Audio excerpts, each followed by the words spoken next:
ప్రభుత్వం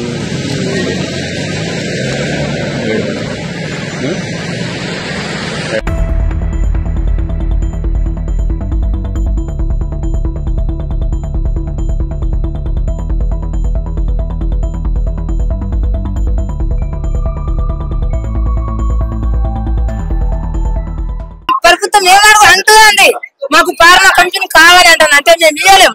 మేము ఎందుకు ఇస్తాము? మా భూములు మాకు హక్కు ఉన్నది. ఇప్పుడు భూమి లేని పట్టు ఉంటుందా? మీకు జాబ్ ఉంటది, మీకు పట్టు ఉంటది. మా భూమి ఉంటే మా పట్టు. మీరు ఎందుకు మా భూమి మీద బలవంతంగా చేసేది? మేము ఇయ్యమని మాకు చంపినా మాకు నరికినా మేము భూమి ఇయ్యము. మేము అక్కడే వేస్తాం. ఇప్పుడు మా మగ పిల్లలది ఏం పరిస్థితి? మేము పగులు దాడి చేసిండ్రు కదా, నువ్వు పోలీసు వాళ్ళని పగులు ఇడిచేస్తుండే. అరెస్ట్ చేసిండు, మా ఆయన అరెస్ట్ చేసిండు. మా ముసలోని అరెస్ట్ చేస్తే అక్కడ లేని దెబ్బలు కొట్టి అక్కడ ఏడుస్తున్నారు కంట్లకెళ్ళి. ఏం చేస్తాం? ఏమంటుందంటే రేవంత్ రెడ్డి ప్రభుత్వం మీరు అందరూ ఒప్పుకుంటారు ఫార్మా కంపెనీకి, కానీ వేరే పార్టీ వాళ్ళు రెచ్చగొడతారని చెప్తారు. ఒప్పుకుంటా లేదు, మేము ఒప్పుకోము. మేము అసలే ఒప్పుకోము. మేము ఫార్మా కంపెనీ పెట్టాము. మేము ఎప్పటికని మాకు సంఖ్యనే బాధలేదు సార్. మేము ఒప్పుకుంటలేము. ఫార్మా కంపెనీలో భాగంగా మా భూములు పోతున్నాయి. అందులో 2 ఎకరాల భూమి పోతుంది. ఆ భూమి కారణంగా మా ఆయనని తోలుకుపోయి అరెస్ట్ చేసిండు పోలీసు వాళ్ళు. మా బాబాయిని తోలుకోపోయారు. మమ్మల్ని చాలా ఇబ్బంది పెడుతుండ్రు.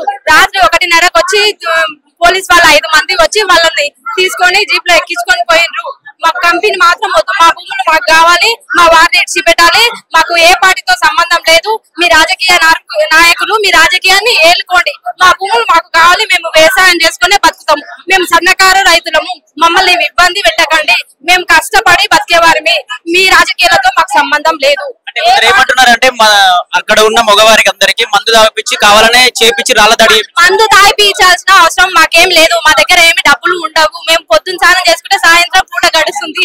అలాంటి వారం మందు తాగి 100,000 1000 పెట్టే సోమత కూడా మాకు లేదు. మేము పొద్దున్న సార్లు కష్టం చేసి సాయంత్రం ఇంటికి వచ్చి ఉన్నదో లేదో తిని పండుకునే వారిని. అలాంటి వాళ్ళని గుంజుకపోయి జైలు వేస్తే మా పరిస్థితి ఏమి? వారం రోజుల కంటే మేము మా పిల్లలు ఏమి తినడానికి తిండి కూడా లేదు. మా పరిస్థితి అర్థం చేసుకొని మా వారిని విడిచిపెట్టుకుంటారు. జైల్లో వేసిండు కదా. అంటే కొందరిని 45 మంది అందులో జాయిన్ అవుతే ఒక 19 మందికి అసలు భూమి లేదని చెప్తున్నారు. వాళ్ళు కూడా మాకు భూమి ఉంది, కావాలంటే మీరు వచ్చి చూసుకోండి. మా భూమి దగ్గర ఫోటోలు తీసుకోండి. మేము పోరాడేదంతా మాకు ఫార్మా కంపెనీ వద్దు అంతే. మా భూమి కోసమే మేము పోరాడుతున్నాం. మేము రాజకీయంలో భాగం కావాలని మేము కోరుకుంటలేము. నెంబర్లము, వార్డు మెంబర్లము, ఎమ్మెల్యేము, ఎంపీసీలము మేము రాజకీయం చేయాలని మాకు వద్దు. మేము ఫార్మా కంపెనీ వస్తే మీ ఇంటి వాళ్ళకి పిల్లలకి ఉద్యోగాలు ఇస్తా అని చెప్పి మా పిల్లలకు